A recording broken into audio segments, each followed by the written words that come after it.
Good evening सभी को। सेवाज classes में आपका स्वागत है। आज हम एसएससी जीडी टारगेट बैच के 11वें दिन हैं।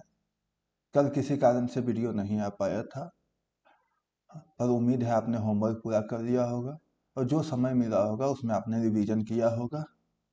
आज हम 11वें दिन के टारगेट को देखेंगे, होमवर्क को पूरा करेंगे और उम्मीद करेंगे कि नए साल में आप अच्छे से तैयारी कर रहे होंगे और इस बार माता जगदम्बा कृपा करेगी और क्या आपको वर्दी मिल जाएगी। तो चलिए शुरू करते हैं आज का होमवर्क। आज हम इतिहास में देखेंगे। आपको पता है कि इतिहास में अभी हम मुगलकालीन इतिहास देख रहे हैं, मिडिएवल हिस्ट्री में, जो कि लगभग 1 से 2 दिन में समाप्त हो जाएगा। फिर हम मॉडर्न हिस्ट्री में जाएंगे। तो आज हम देखेंगे उत्तरकालीन मुगल सम्राट। आपने जो मेन मुगल कहलाते हैं, बाबर, हुमायूं, अकबर, जहांगीर, शाहजहां, औरंगजेब पढ़ चुका है। अब हम उत्तरकालीन मुगल यानी इन्हें परवर्ती मुगल भी कहा जाता है, इन्हें परवर्ती मुगल भी कहा जाता है, इन्हें देखेंगे। इनके बारे में डिटेल जानेंगे और फिर उसके बाद आगे बढ़ेंगे। तो सबसे पहले परवर्ती मुगल में औरंगजेब के बाद एक शासक आया, बहादुर शाह। इसे बहादुर शाह प्रथम भी कहा जाता है। इसका शासनकाल लगभग 5 साल तक चला। औरंगजेब की मृत्यु के बाद गद्दी पर बहादुर शाह बैठा। इसने 1707 से 1712 तक शासन किया और यहाँ से मुगल साम्राज्य का लगभग पतन प्रारंभ हो गया, क्योंकि बहादुर शाह को आप लोग जानते हैं, बहादुर शाह रंगीला भी कहा जाता है। इसका ध्यान सत्ता पर ना होकर के बाकी चीज़ों पर था। उसी प्रकार जब हम जहांदार शाह के बारे में जानते हैं, इसके बाद गद्दी पर जहांदार शाह बैठा, जो कि 1 वर्ष तक शासन में रहा और उसके बाद फर्रुखसियर शासन में आया। फर्रुखसियर शासन में आया तो फर्रुखसियर 1713 से 1719 तक शासन में रहा। आप जानते हैं फर्रुखसियर को घृणित कायल भी कहा जाता है, घृणित कायल भी कहा जाता है। और फर्रुखसियर ने ही ईस्ट इंडिया कंपनी को गोल्डन फरमान दिया था, गोल्डन फरमान दिया था, जिसे मैग्ना कार्टा कहा जाता है।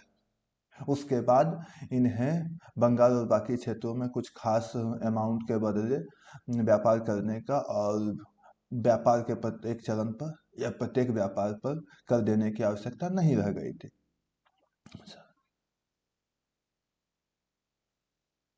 उसके बाद मोहम्मद शाह शासक बना। और सॉरी, मुझसे गलती हो गई थी, बहादुर शाह को बहादुर शाह प्रथम ही कहते हैं, रंगीला बादशाह मोहम्मद शाह को कहते हैं। मोहम्मद शाह को मोहम्मद शाह रंगीला भी कहते हैं और इसे रंगीला बादशाह भी कहते हैं। मोहम्मद शाह को रंगीला बादशाह कहते हैं। उसके बाद शासन में आया अहमद शाह। ये लोग सिर्फ शासन को बचा रहे थे और सत्ता पर कायम हो रहे थे। इनके एज में, मतलब इनके इरा में मुगल साम्राज्य का कोई विकास नहीं हुआ और कोई विस्तार नहीं हुआ, बल्कि अलग अलग छोटे छोटे राज्य खुद को स्वतंत्र घोषित करते रहे और खुद की शक्तियों में बढ़ोतरी करते रहे और दिल्ली का संकुचन होते रहा, दिल्ली साम्राज्य का, मुगल साम्राज्य का संकुचन होते रहा और धीरे धीरे मुगल साम्राज्य पतन की ओर अग्रसर हुआ। उसके बाद शासक बना अहमद शाह। अहमद शाह के बाद आलमगीर द्वितीय, शाह आलम द्वितीय, अकबर द्वितीय, उसके बाद बहादुर शाह द्वितीय। बहादुर शाह द्वितीय को बहादुर शाह जफर भी कहा जाता है।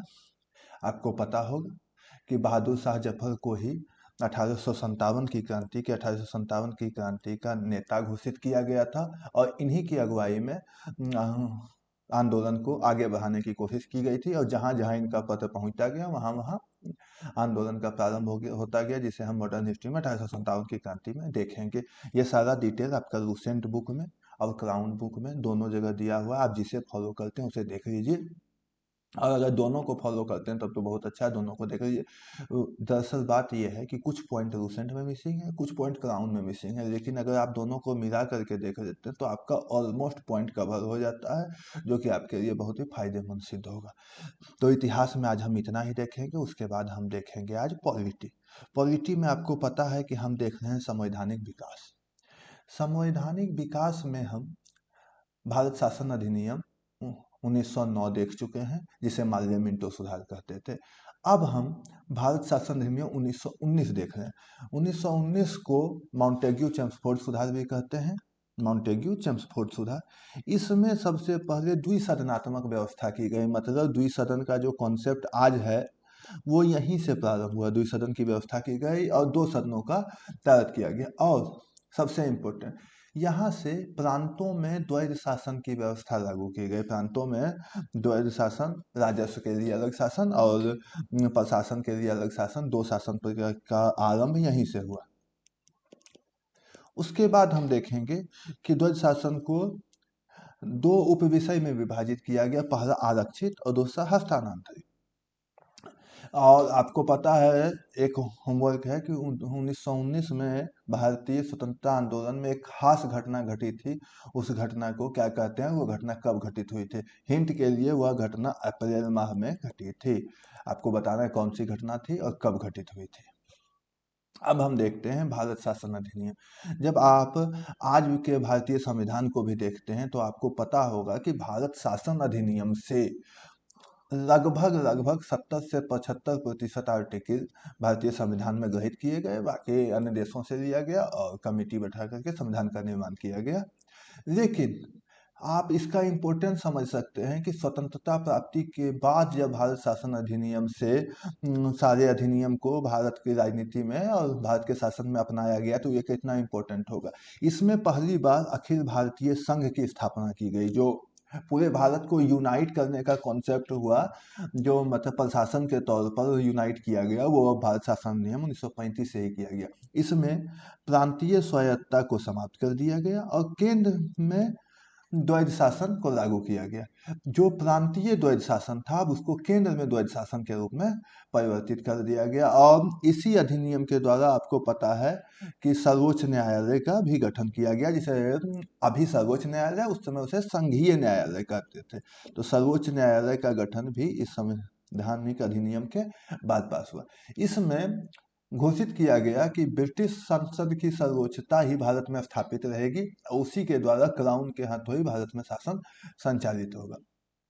और इसमें जो 1909 ईस्वी के मार्ले मिंटो सुधार में सांप्रदायिकता का बीज बोया गया था, उसे विस्तारित और अस्थायी करने का काम किया गया। सांप्रदायिक निर्वाचन की पद्धति का विस्तार कर दिया गया पूरे भारत में, और कोशिश किया गया कि भारत में सांप्रदायिकता के नाम पर जितने चीज फैलाए जा सकते हैं फैलाए गए, ताकि भारत में स्वायत्तता के केंद्र बिंदु पर आरक्षित होकर के स्वतंत्रता की ओर अग्रसर नहीं हो।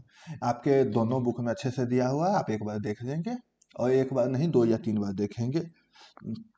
करंट अफेयर्स में आज से आपका थोड़ा सा हल्का हो रहा है, क्योंकि हम लगभग जो खास पॉइंट था वो देख चुके थे, और जब 10 दिन बचेगा तो हम बाकी पॉइंट देखेंगे। अब हम माह पर कंसंट्रेट करेंगे, क्योंकि हमको साल भर करना है। हमने जनवरी में शुरू किया था, तो आज हम मई माह का आधा भाग करेंगे।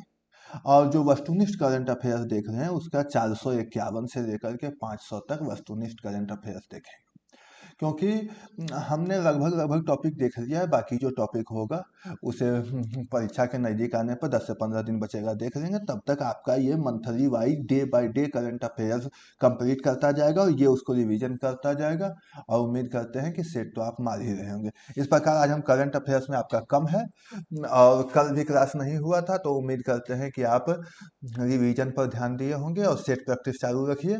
और सेट प्रैक्टिस में कितना मार्क्स आता है टाइप करके बताइए। आप करंट में देखेंगे प्रश्नोत्तर संग्रह, वस्तुनिष्ठ करंट अफेयर। वस्तुनिष्ठ में मैं बता चुका हूं कि आप पीछे टिक मारेंगे और आगे आकर के सेलेक्ट करेंगे।